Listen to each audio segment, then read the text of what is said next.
വിദ്യാധനം trust ആവിഷ്കരിച്ച പദ്ധതികളിൽ മിക്കതും സ്കൂളുകൾ കേന്ദ്രീകരിച്ചാണ്. അതിൽ നിന്നും വ്യത്യസ്തമായ ചില കാരുണ്യ പ്രവർത്തനങ്ങളും ട്രസ്റ്റ് ഏറ്റെടുത്തു നടത്തിയിട്ടുണ്ട്.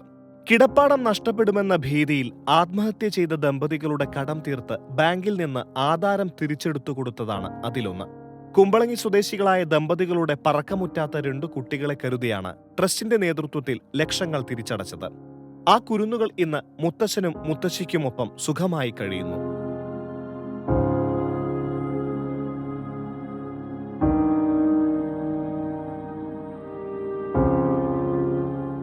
എൻ്റെ മക്കൾ രണ്ടും ഇങ്ങനെ ആത്മഹത്യ ചെയ്ത കാരണം ഇതെടുക്കാനായിട്ടുള്ള മാർഗമൊന്നുമില്ലാഞ്ഞ കാരണം എൻ്റെ അനിയൻ്റെ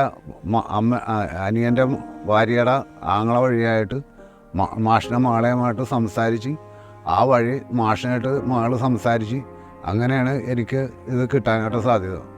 അപ്പം ഞാൻ ഇതേപോലെ തന്നെ എൻ്റെ മോൻ്റെ പരിപാടിക്ക് 30-ന് ഞങ്ങൾ അവിടെ ചെന്ന് കഴിഞ്ഞപ്പോൾ മാഷിൻ്റെ ടൂറിസം അവിടെ വന്നു കഴിഞ്ഞപ്പോൾ മാഷ് എൻ്റെ ഭാര്യേനെ വിളിച്ച് അവിടെ നിന്ന് ഒരു അപേക്ഷ കൊടുത്തു. ആ അപേക്ഷയായിട്ട് ഞാൻ കലക്ടറേറ്റിൽ പോയി. അവിടെ ചെന്ന് സംസാരിച്ച് കഴിഞ്ഞപ്പോൾ അവർ പറഞ്ഞ് 1,00,000 രൂപ ഞങ്ങൾക്ക് ഇളവ് ചെയ്ത് തരാം, അത് കഴിഞ്ഞാൽ അത് മാത്രമേ നമുക്ക് ചെയ്യാൻ പറ്റുള്ളൂ എന്ന് പറഞ്ഞു.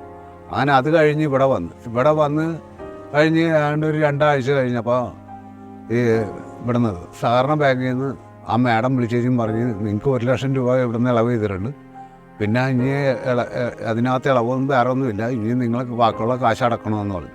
അപ്പം ഞാൻ എടുത്ത വായിക്കും പറഞ്ഞു കഴിഞ്ഞാൽ എനിക്ക് അടക്കാനുള്ളൊരു വേറൊരു മാർഗ്ഗമൊന്നുമില്ല, ഞാൻ എൻ്റെ പേരൊക്കെ തന്നെ ഞാൻ ലോൺ എടുത്തേക്ക് എന്ന് പറഞ്ഞു. അപ്പോൾ പറഞ്ഞു അത് അടച്ചില്ലെങ്കിൽ നിങ്ങളുടെ 1,00,000 രൂപ കൂടി നഷ്ടപ്പെടുമെന്ന് പറയും. അങ്ങനെ ഞാൻ അവിടെ ഇങ്ങനെ ഇരുന്ന് കഴിഞ്ഞും ഞാൻ പറഞ്ഞു കാര്യം പിള്ളേരെ ഞാൻ കൊണ്ടുവന്ന് അവിടെ ആക്കിത്തരാം, അല്ലാതെ എനിക്കൊരു വേറൊരു മാർഗ്ഗമില്ലെന്ന് പറഞ്ഞു കഴിഞ്ഞാൽ ആ കാര്യം പറഞ്ഞു കഴിഞ്ഞപ്പോൾ മാഡം പറഞ്ഞ് അപ്പം തന്നെ കട്ട് ചെയ്യുകയും ചെയ്തു. കട്ട് ചെയ്ത് കുറേ കഴിഞ്ഞ് ഒരാഴ്ച കഴിഞ്ഞപ്പോൾ എന്നെ അവിടെ നിന്ന് വിളിപ്പിക്കുകയും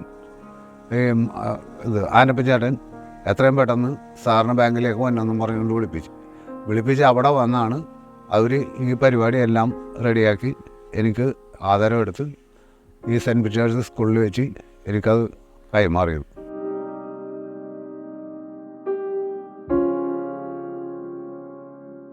വീട് വെക്കാൻ മാറ്റിവെച്ച പണം ഭാര്യയുടെ ചികിത്സയ്ക്ക് മുടക്കിയതാണ് തോപ്പുംപൊടി സ്വദേശിയായ 45-കാരൻ.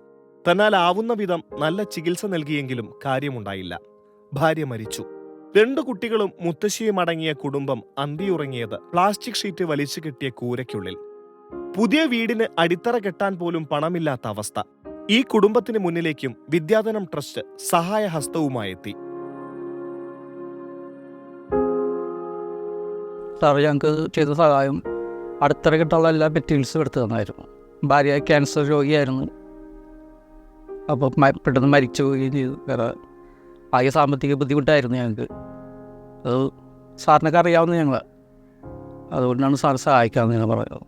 ഞങ്ങൾക്ക് 2 പേരുണ്ട്, 2 പേരും പഠിക്കണേന് 9ാം ക്ലാസ്സിനും 5ാം ക്ലാസ്സിനും.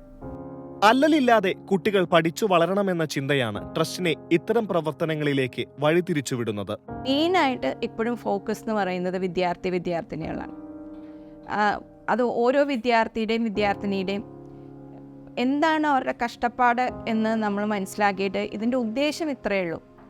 ഇതുകൊണ്ട് അവർക്ക് അവരുടെ പഠനത്തിലോ അവരുടെ ഉയർച്ചയിലോ ഒരു പ്രശ്നം ഉണ്ടാവരുത്. അപ്പം അതുകൊണ്ടാണ് നമ്മളെ കൊണ്ട് പറ്റുന്ന വിധത്തിൽ അവരുടെ ഭവനത്തിന് വേണ്ടിയിട്ട് സഹായം ചെയ്തു കൊടുക്കുന്നത്. ഞങ്ങളുടെ ഏറ്റവും വലിയ ഫോക്കസ് എന്ന് പറയുന്നത് എപ്പോഴും വിദ്യാർത്ഥിനികളും അവരുടെ ഭാവിയും ഇന്ത്യയുടെ ഭാവിയും എന്ന് തന്നെയാണ് ഉദ്ദേശിക്കുന്നത്. ആ കുട്ടികളുടെ ചിരിയാണ്, സന്തോഷമാണ് ഞങ്ങളുടെ ഊർജം. അടച്ചുറപ്പുള്ള വീട്ടിൽ അവർ മിടുക്കരായി വളരട്ടെ.